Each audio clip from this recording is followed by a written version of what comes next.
Donc là on a un data frame qui a cette gueule-là, c'est-à-dire qu'en première colonne, on voit les individus qui apparaissent tous seuls, enfin tous une seule fois, et on a 8 en l'occurrence, 8 autres colonnes qui correspondent à toutes les combinaisons possibles de chaque modalité pour les variables, fois le nombre de colonnes de valeurs. En l'occurrence, on voit qu'il y a 2 colonnes de valeurs parce qu'on a ici val1 là et val2 ici.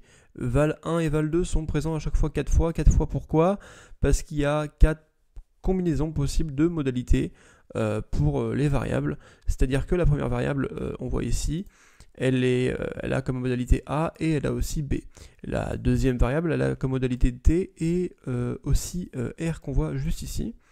Donc ce qui nous fait 2 fois 2 fois 2, donc 8 de puissance 3 en l'occurrence, mais on voit que c'est plutôt des fois qu'on va voir, parce qu'on peut avoir 2 modalités pour la première variable, 3 modalités pour la seconde variable, et peut-être 4 colonnes de valeurs, ou alors un truc comme ça. En tout cas, si on reporte les valeurs, par exemple, donc alors qu'est-ce que je voulais montrer? Oui, si on applique un algorithme de pivotage en fait sur ces données-là, donc un pivotage en longueur, on va retomber sur des données qui peuvent ressembler à des séries temporelles. Hein. Ici, on voit que l'individu 1, par exemple, il apparaît 4 fois, l'individu 2 une seule fois et l'individu 3 3 fois. Pourquoi l'individu 1 apparaît 4 fois? Parce qu'il prend comme modalité AR, AT, BR et BT. Donc en fait toutes les combinaisons de modalités possibles. Et par exemple là si on voit l'individu A en AR, pour la valeur 1 il a pris 1, donc c'est bien là. Et pour la même combinaison de modalités mais en valeur 2, il a pris aussi 1 qui est juste là. Et pour AT il a pris 6 en val 1 et en val 2, 2 à 6. Qu'est-ce qu'il a? Il a juste 3, donc on retrouve bien ici. On voit aussi que pour BT en valeur de 1, il a une valeur de nul, sauf que en valeur de 2 pour la même combinaison de modalités, il a 11. Si on avait en fait 0 à toutes les valeurs, toutes les colonnes de valeurs pour la même combinaison de modalités, on pourra partir du principe de ne pas inclure cet individu avec cette combinaison de modalités dans la série temporelle. C'est pour ça que tout simplement, par exemple 2, par l'individu 3 par exemple, et bah, il apparaît en AR, en AT, en BT, mais vous voyez que là en BR, là il y a du 0 en BR pour val 1, et pour val 2 en BR il y a aussi du 0. Donc c'est pour ça qu'on a fait le parti pris de ne pas l'inclure dans la série temporelle. Alors que 1 apparaît 4 fois, donc du coup 3 apparaît 3 fois, parce qu'il apparaît que dans 3 combinaisons de modalités. Donc maintenant, en tant que programmeur, je vais quand même parler technique, de comment réimplémenter l'algorithme un petit peu, donc on commence à y aller. Déjà, il faudra établir un vecteur qui contient tous les noms de colonnes de la data frame d'input. Donc l'utilisateur pourra par exemple spécifier les numéros de colonnes des variables. Donc comme ça, c'est super, on a un vecteur qui contient tous les noms des variables. Ensuite, déjà, il faudra déterminer la dimension, donc le nombre de colonnes de la data frame d'output. Donc il nous faudra déterminer le nombre de colonnes. Donc déjà on sait que la colonne des individus va rester, hein, évidemment. On voit que ici I est toujours présent quoi qu'il en soit, mais il va nous rester évidemment les nombres des colonnes autres à trouver. Donc ce qu'on va faire déjà, c'est, on sait qu'il y aura plusieurs colonnes de valeurs, soit une, soit plusieurs. Hein. Donc ce qu'on va faire, c'est qu'on va prendre dans le vecteur des colonnes, donc dans le vecteur des colonnes, à chaque fois, pour chaque élément, on va faire un split. Un split, ça va nous renvoyer un vecteur. Donc si on fait un split du trait d'union, vu que la syntaxe à chaque fois c'est le nom de la valeur, trait d'union, modalité, point, enfin modalité de la première variable, point, modalité de la seconde variable, point, etc. Modalité, en fait, point, les modalités, mais c'est toujours le nom de la valeur trait d'union. Donc là, on va faire un split en pattern avec le trait d'union, ce qui va nous retourner, par exemple, pour le premier élément, un vecteur de taille 2, VL1-A.R. Et on prend le premier élément de ce vecteur-là. Donc moi j'ai mis un 1 parce que moi je travaille avec R, et en R, le premier index commence à 1 et pas à 0.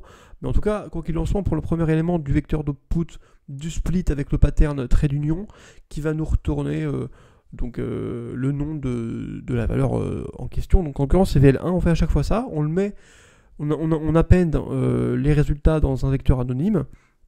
Donc on a du coup là on aura 4 fois VL1 et 4 fois VL2, on applique une fonction d'unicité sur ce vecteur-là, et on a comme ça la longueur.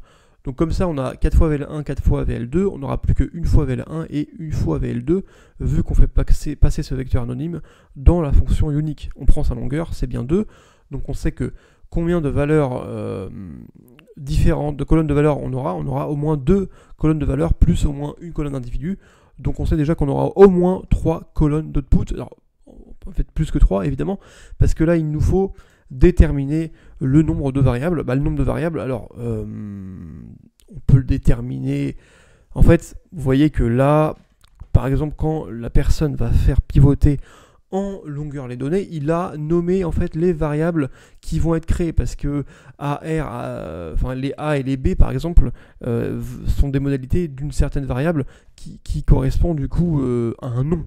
Donc soit vous prenez directement, ce qui est je pense en fait mieux, la longueur du vecteur où il va nommer le nom. Là en l'occurrence il va mettre 2 noms parce qu'il y aura 2 variables en fait à créer.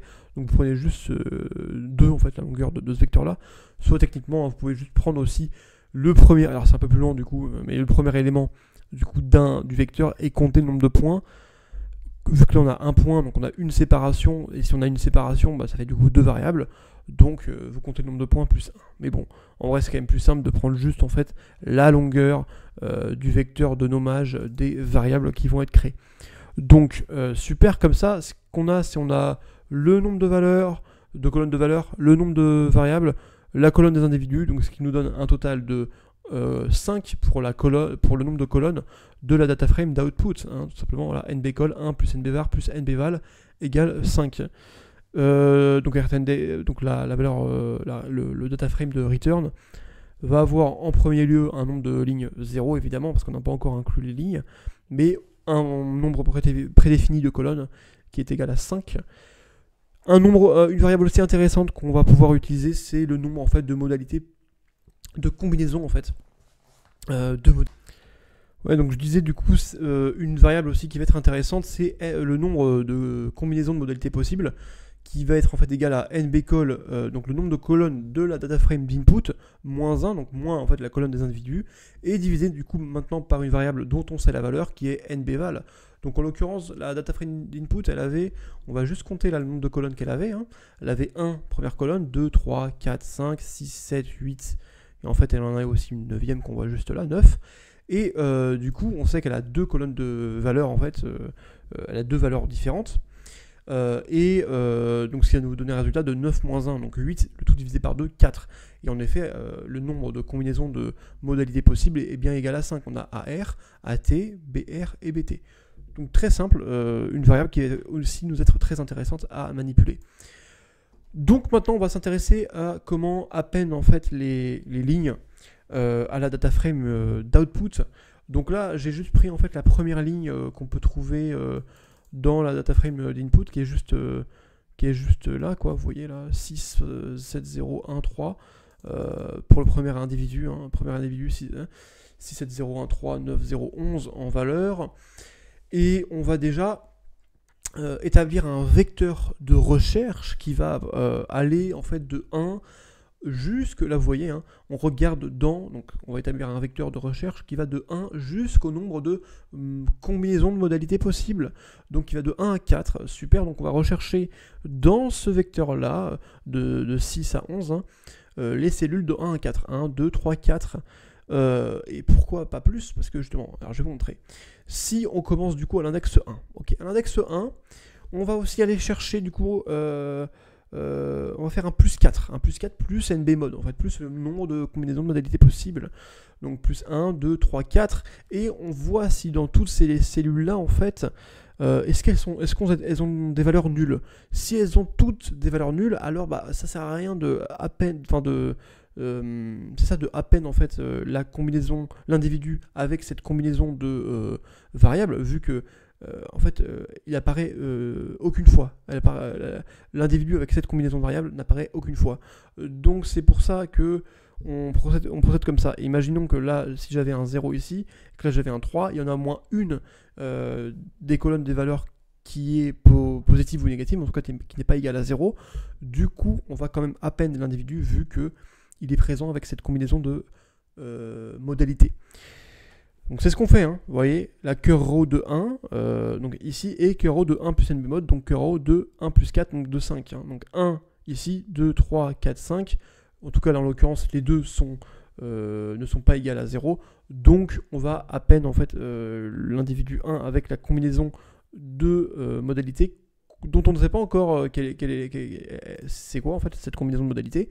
Et bien justement, ce qu'on va s'intéresser, c'est que ce qu'on va voir, c'est que du coup on a là le 1,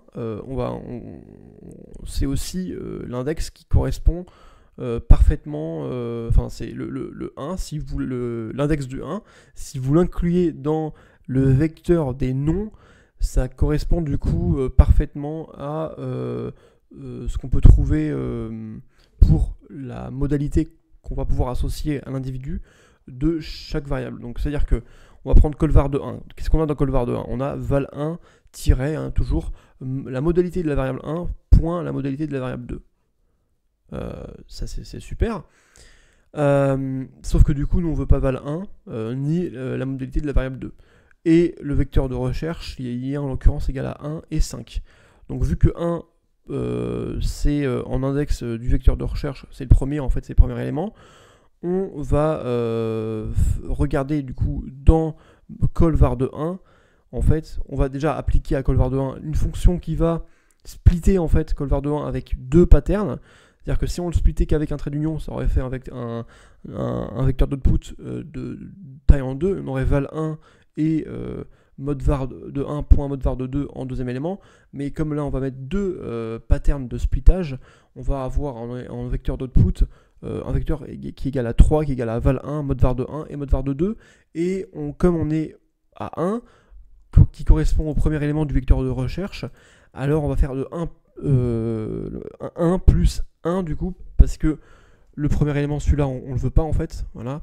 Si on le veut pas, donc c'est pour ça qu'on fait un plus 1 à chaque fois. Et ce qui va nous intéresser, on aura du coup la modalité de la variable 1 qui est bien ici A. Donc c'est bien I qui a A ici pour la variable, pour la première variable. Et on va faire la même chose du coup pour la deuxième variable. Donc en l'occurrence, c'est colvar de 5, c'est la combienième dans le vecteur de recherche. Il est en position 2, donc il est en position 2. Donc du coup, quand on aura la chaîne de caractères, donc la chaîne de caractères qu'on aura dans colvar de 5, ce ne sera pas val1, mais ce sera val2, mais tiret modvar de 1, point modvar de 2. Donc pareil, on fait un 1 plus 2, donc 3, et donc on aura un vecteur, si on applique un split à ça, qui sera val2 en premier élément, en deuxième élément modvar de 1, et en troisième élément modvar de 2. Et on a fait du coup 1 plus l'index de 5 dans le vecteur de recherche, du coup, enfin dans le vecteur de recherche, dans le vecteur, dans le vecteur de recherche quoi.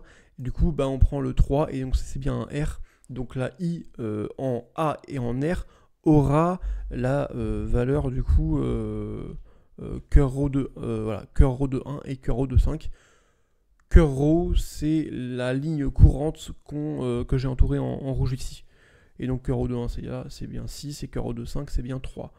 Et comme ça on a bien append en fait une bonne ligne en fonction de sa valeur. En tout cas j'espère que j'étais un peu clair, ou en tout cas au moins que ça vous ait donné une idée à peu près approximative de ce qu'il faut faire pour pivoter des données en longueur.